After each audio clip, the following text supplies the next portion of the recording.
Let's make it more interesting, Amara. After all, 100 acres is not just a small portion of land, which I am paying for 4 times its actual worth, Constant. Did I remind you of that fact? But then, let's hear it. What do you have in mind? Nakakunot noong sinipat ni Alan ang dalawang babaeng nag-uusap. Ang babaeng tinutukoy na Amara ay ang kanyang ina. Nakatayo siya sa likuran ng isang mataas na halaman, ilang dipa mula sa mga ito na nakaupo sa loob ng kabana. It was Katie and Us wedding. Ang groom ay isa sa dalawang tinuturing niyang pinakamatalik na mga kaibigan. The reception was held at the Ramils private estate. At bukod sa mahusay na table settings, ay mayroong itinayong mga kabana para sa mga espesyal na panauhin ng mga magkabilang partido. How about a wedding match between your son and my daughter? Halatang nagulat ang kanyang ina sa hindi inaasahang proposal ng kausap. The idea is very tempting, Constant. How many daughters do you have? Just one, and she's spoiled rotten. Tahimik siyang natawa nang makita ang pagtaas ng isang kilay ng kanyang ina. Pamilyar sa kanya ang ganoong mannerism nito kapag hindi ito natutuwa sa kausap. How old is your daughter? 25. I think she will be suitable for your youngest son. Nasamid siya. Ang alak na iniinom niya ay pumasok sa kanyang ilong.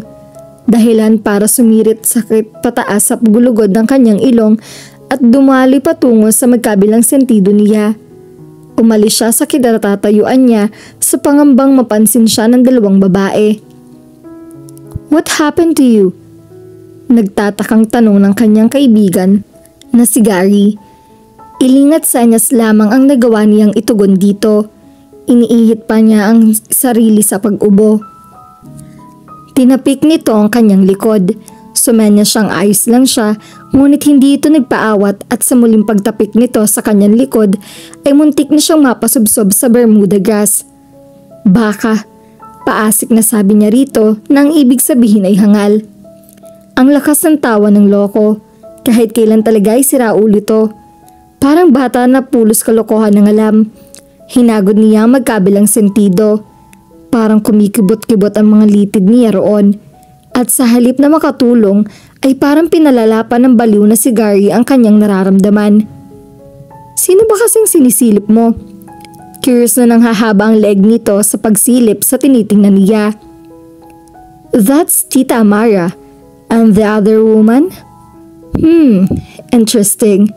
I didn't know you had a penchant for older women, much less someone who just got out of a wax museum. Ang babaeng kausap ng kanyang ina ay tila produkto ng isang cosmetic surgery. Napakakinis ng balat na maaaring mapagkamalang wax figure. Do you know her? Mukhang hindi lang ang mga mata ni Gary ang biglang nanlaki, kundi maging ang mga butas ng ilong nito. Are you fucking nuts? Alan, you are overacting. Do you know her or not? That's Danya Constant, soon to be Mrs. Constant Onfer. I've heard the construction company her late husband left her has gone bankrupt. And if the rumors are true, nasa foreclosure na rin ang iba pa nilang mga ari-arian. And rumor has it that both mother and daughter are out for husband hunting. What do you know? Looks like she's closing in on her prey. What prey? Nakiisyosyo siya sa sinisilip nito. Your mom and dad. Who were they talking about just now? You or Ian? A wedding match? That's phosphorus. Are you referring to the yellowish substance or the absurd idea? Shh! Kapag naiinis siya ay nagbubulbuhol ang mga kanyang dila. Lumalabas sa matigas na accent niya. Kahit nung bata pa siya ay matagal bago siya natutong magsalita ng diretsong pangungusap. Sa Japan siya lumaki at nagkaisip kaya hirap siyang umunawa ng malalim na Tagalog. Bagaman nakakapagsalita at nakakaunawa siya ng wika ng kanyang ina. Mestizo siya. Half Japanese at half Korean ang kanyang ama, samantalang ang kanyang ina ay Filipina. She came from Old Manny, a clan of land developers.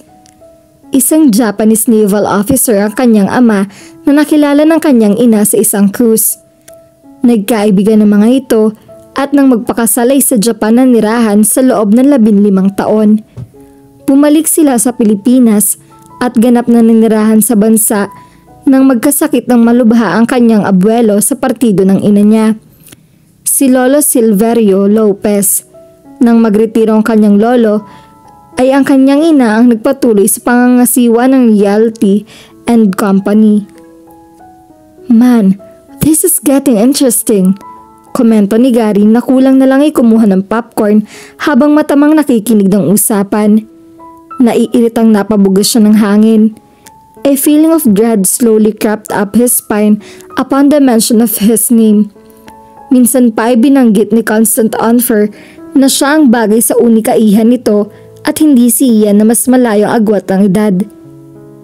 "You know her daughter?" tanong niya kay Gary. Gary used to date her. Ang tinutukoy nito ay ang nakakabatang kapatid nito. According to him, she's full of hot air. Actually, she is one of the guests here. Pumunta sila sa karamihan ng mga panauhin. Ikiniling ni Gary ang ulo sa isang grupo ng kababaihan. The one on the left wearing a pale yellow dress. "I think she's very pretty. What's her name?" "Estefan Onfor." "A Mexican name for a Chinese-looking chick? Not bad. She looks classy and chic." Wait till she open her mouth. Bago pa niya maitanong ang ibig nitong sabihin, ay nagsalita ng babae. Nasa hearing distance lamang sila at kunwari may sariling pinag-uusapan. "You had a crush on him? Gross. He's not that good-looking person, trust me. Fact is, I dated him once. He begged me for a second date, but I refused. Some actors really look cute on TV, but really, Chica is not even better looking than Babalu." "Some pretty face, huh?" Wika ni Gary. Napapailing-iling siya. Sure, he liked pretty women, but he also preferred them to be pretty inside. Madali sa kanyang maakit sa panlabas na anyo ng isang babae. Ngunit sa sandaling natuklasan niya kung ano ang ugali nito, ay madaling nawawala ang kanyang paghanga. Sa kabilang banda, kung ayos lang ito para sa kuya Ian niya, ay walang kaso sa kanya. Mas matanda ito ng 4 na taon sa kanya. At kung mayroon mang dapat para sa mag-asawa sa kanilang magkapatid, ay si kuya Ian yon. Kinabukasan ay hindi na nagulat si Alan nang ipatawag sila ng kuya Ian niya ng kanilang mga magulang sa kanilang bahay sa Corinthian Garden. Kapwa sila nakabukod ng tirahan. Nakatira si Kuya Ian niya sa isang high-rise condominium unit, samantalang siya ay nakatira sa isang dating novelty warehouse na ipinako-convert niya sa isang modernong bahay. 30 anyos na siya at nakapagtapos siya ng kursong ECE. His passion centered on cars, so he put up Artemis Auto World, a company that offered car rentals and car maintenance services. They had 20 service centers nationwide with world-class warehouse facilities and 10 branches for rent-a-car services. His mother investment included a racetrack facility in Marikina, a farm in Rizal and a restaurant Palayok. They served exotic Asian food and other Asian delicacies. The idea came from Gary at nahatak lamang sila nitong sumosyo roon si Cade. "Your father and I have decided that since the both of you seem to be enjoying your everlasting state of bachelorhood, naisip naming subukan ang ginawa ni na Akito at Max to find a suitable match." Walang ligoy na wika ng kanilang ina na tila nag-anunsyo lamang ito sa lagay ng panahon. "Shall I take it that you've already found one, mother?" Nakangiti at tila relax sa tanong ng kanyang kuya Ian. "Yes, ang nag-iisang anak ng mga Onfer. Hindi lingid sa inyo ang matagal na niyang proyekto na niluluto ng inyong lolo. It was your grandfather's wish to build a world-class hot springs resort." One that offers post-op rehabilitation and medical treatment for those with arthritis? That is correct. What has this got to do with the Unfers? Muli ay tanong ng kuya niya. They have got the perfect location for that project.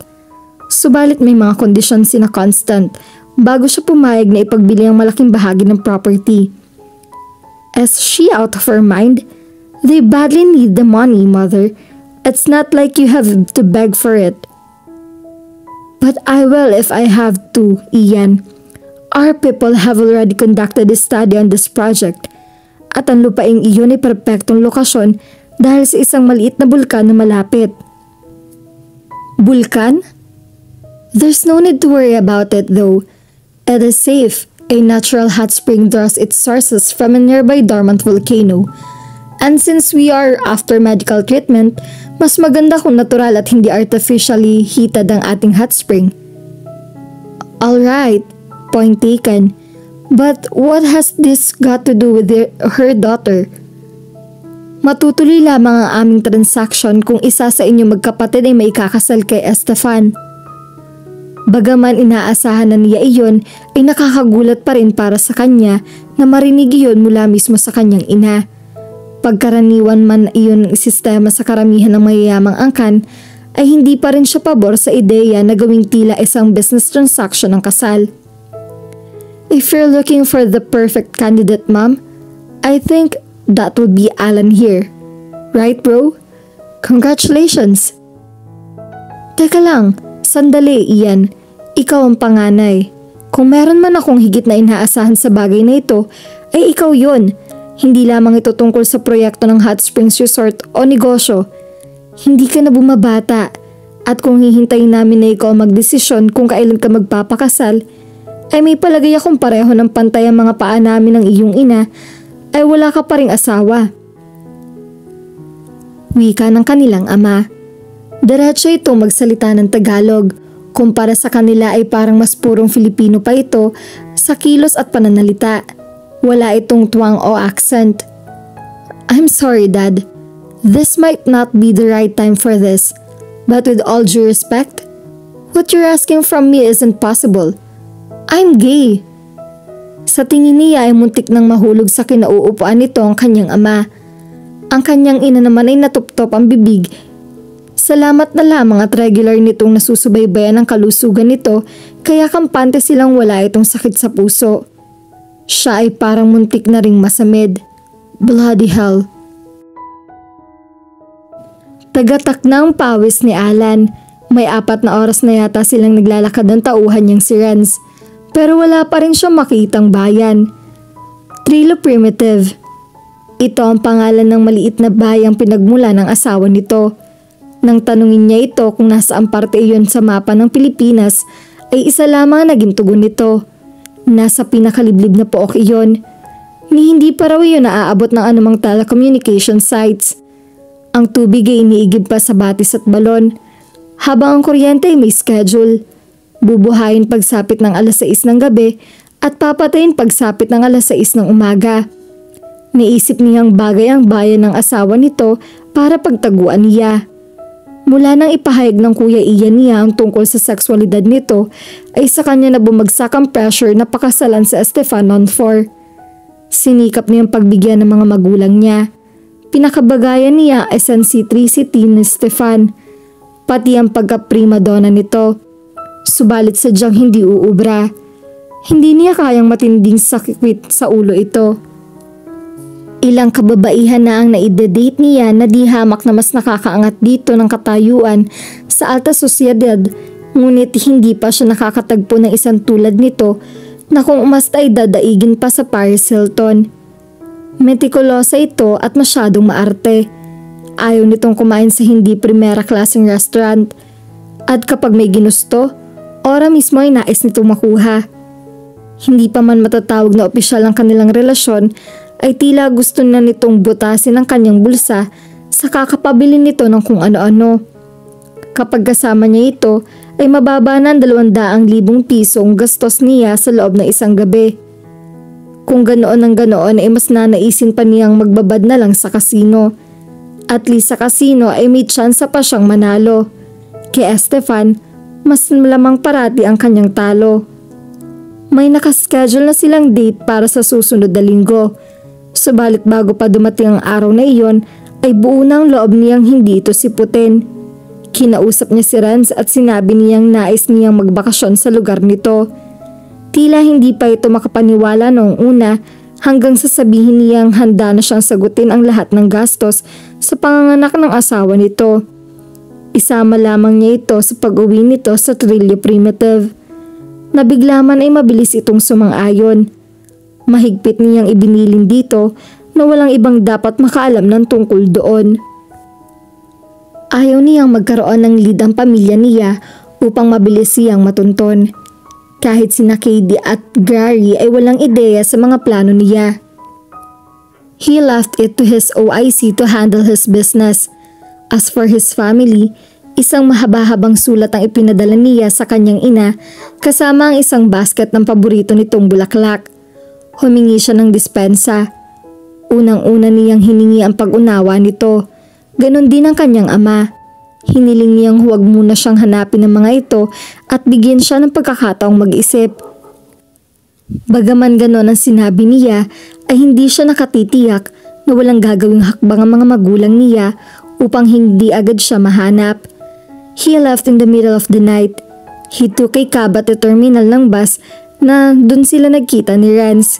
Isang malaking camping bag ang dala niya na naglalaman ng pera, camping gears, camera at mga personal na gamit. I can manage, matatag at puno ng katiyakan ng tugon niya kay Renz. Nang gabing iyon ay magkasama silang lumulan sa bus. Ngunit ang katagang iyon ay tila hindi na niya makapa sa kanyang sistema ngayong halos nakalawit na ang dila niya sa pagod. Gaano pa ba kalayo? Habol ang hiningang tanong niya sa tauhan. Mga 1 kilometro pa po. Malapit na po sir. Kanina mo pa sinasabi yan. Nayayamot na sabi niya. Regular siyang nag-gym ngunit nakapagtatakang hingal kabayo na siya sa ilang oras sa paglalakad. Mula sa istasyon ng minibus patungo sa Trillo Primitive ay mahigit 3 oras din ang binubuo niya sa katawan niya sa maalog, masikip at maalikabok na biyahe. Gustong manlaki ng ulo niya tuwing nakikiskis ang balat niya sa mga nakakatabing pasahero. Sa sobrang siksikan ay halos magkakapalitan na sila ng mga mukha. Ganun pala mga sasakyan sa probinsya, hanggang bubong ang mga pasahero. Ang kapasidad ng 10 ay nagiging 100. Bukod pa roon ang samut-saring bagahe ng iyong mga iba ay umaalingasaw ang amoy sa loob ng sasakyan. Nang sa wakas ay bumaba sila ng minibus ay para na siyang lantang gulay. Pagkakita niya sa arko na may nakasulat na Baryo Pagukpok ay inakala niyang 30 minutos na lamang ang kanilang lalakarin. Nasabi na sa kanya ni Renz na ang Trillo Primitive ay binubuo ng 3 baryo. Una ang Baryo Mana, sumunod ang Baryo Balogo, at pinakadulo ang Baryo Pagukpok. Sa tagal na nilang naglalakad ay hindi na siya magugulat kung ang baryong tinutukoy nito ay sakop ng Vietnam. Parang gusto na niyang gilitan ng leeg si Renz. Uy, tiyempo, pwede tayo makiangkas dito sir. Nang linguin niya ang tinutukoy nito, ay muntik na siyang mapaatras. Isang napakalaking kalabaw ang nakita niyang paparating. May hinihila yung malaking cart habang sa likod ng hayop ay nakasakay ang isang binatilyo na siyang nagmamaniobra nito. Manong! Batsoy, kamusta? Mabuti naman po, mukhang kakadarating niyo lang. Sakay na! Talagang sasakay kami. Tara na sir.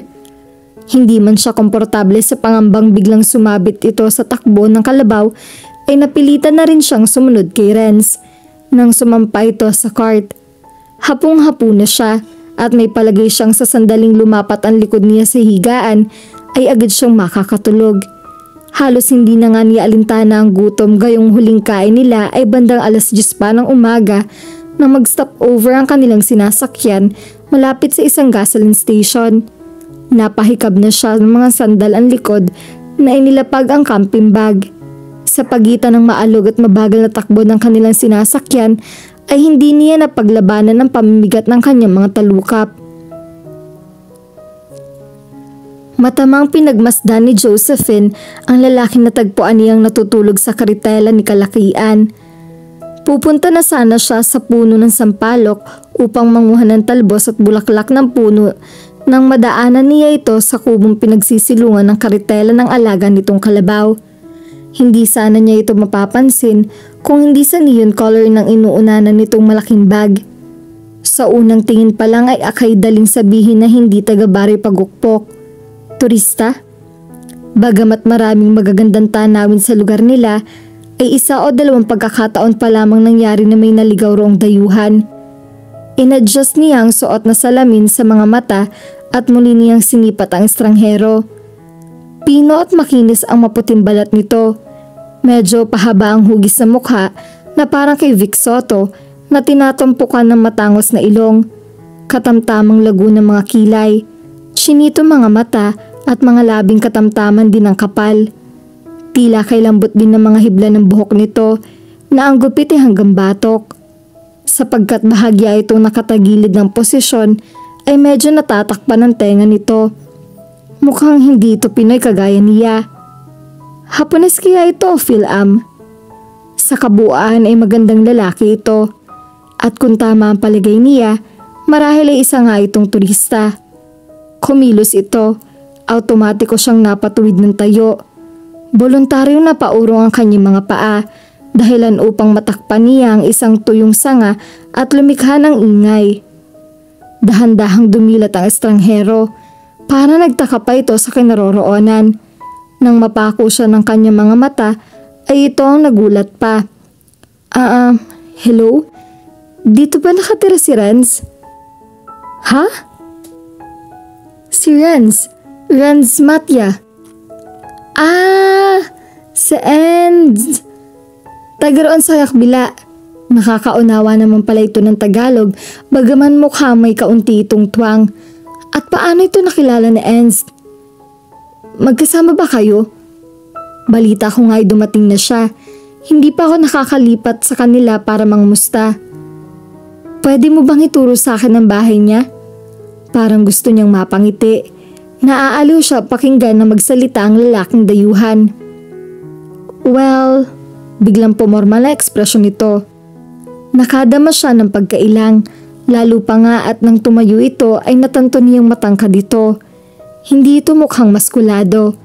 Gayuman ay maganda ang lapat dito ng suot nitong pantalon at kamisetang may kwelyo. Tara, samahan kita kay Renz. Wika niya upang basagin ng nagdaang tensyon. Isinakubit nito ang mga balikat sa bag. Isinanyas nitong mauna siya at sumunod ito sa kanya. Nakadama siya ng pagkailang. Ang suot niya ay isang simpleng house dress ng kanyang ina na walang kakorte-korte. Hindi pa rin nakakapaligo at sa palagay niyang shy oily na ang mukha. Gusto niyang pagsisihan na hindi siya sinunod ang bilin ng nakababatang kapatid niya na dapat ay parati siyang well-groomed sapagkat hindi niya alam kung kailan darating si Prince Charming. Lihim siya napailing. Palabas na sila sa trangkahang buho nang makita niyang paparating si Renz na may nag-aalalang ekspresyon sa mukha. Naku sir, pasensya na, nakalimutan ko kayo.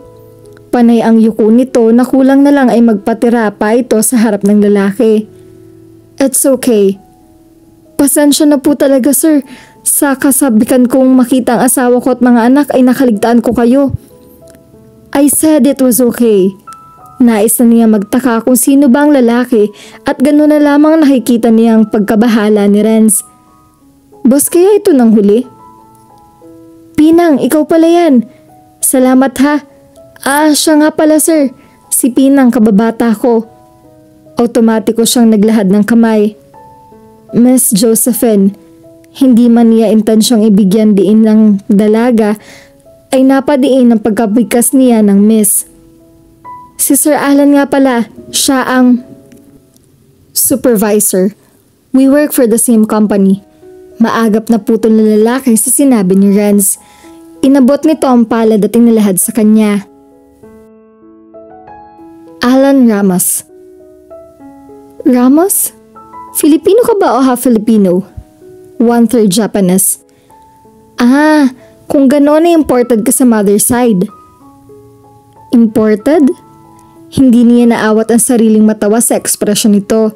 Bagay na ikinakunot ng noon nito. Pinang sige ha. Pagod kasi sa biyahe si sir kaya nagpapahangin mo na dito. Lipat ka na lang mamaya. May pasalubong ang tatay Nardo. Nako Renz, pihadong alak na naman yan. Tawa lang ay sinagot nito. Bahagyang yumuko ang lalaki bago sumunod kay Renz. Napangiti siya. Hindi niya maunawaan kung bakit naaaliw siya sa lalaki. Napapailing na bumalik siya sa likod bahay at nagsimulang manguha ng mga murang talbos at bulaklak ng sampalok. Balak niya yung pang-asim sa uwing tambakol ng kanyang itang.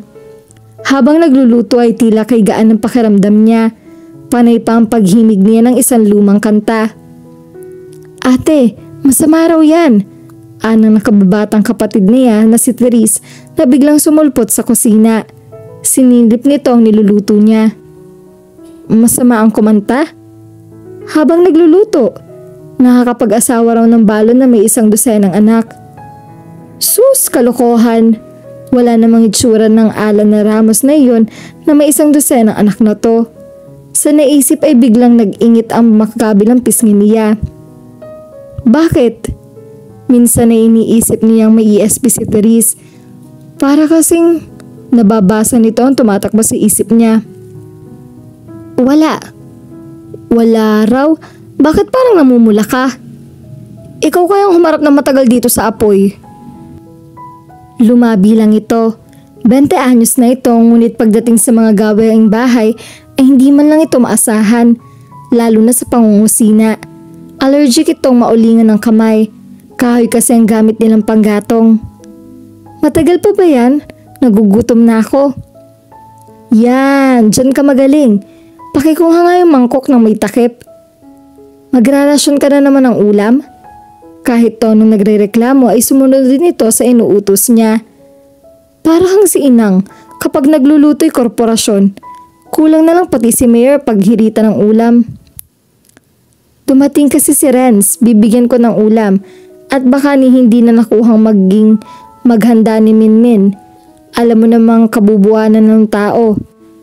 Inilapit niya sa walang apoy na lutuan ang umuusok pang palayok at saka isinalang sa apoy ang maitim na tukure.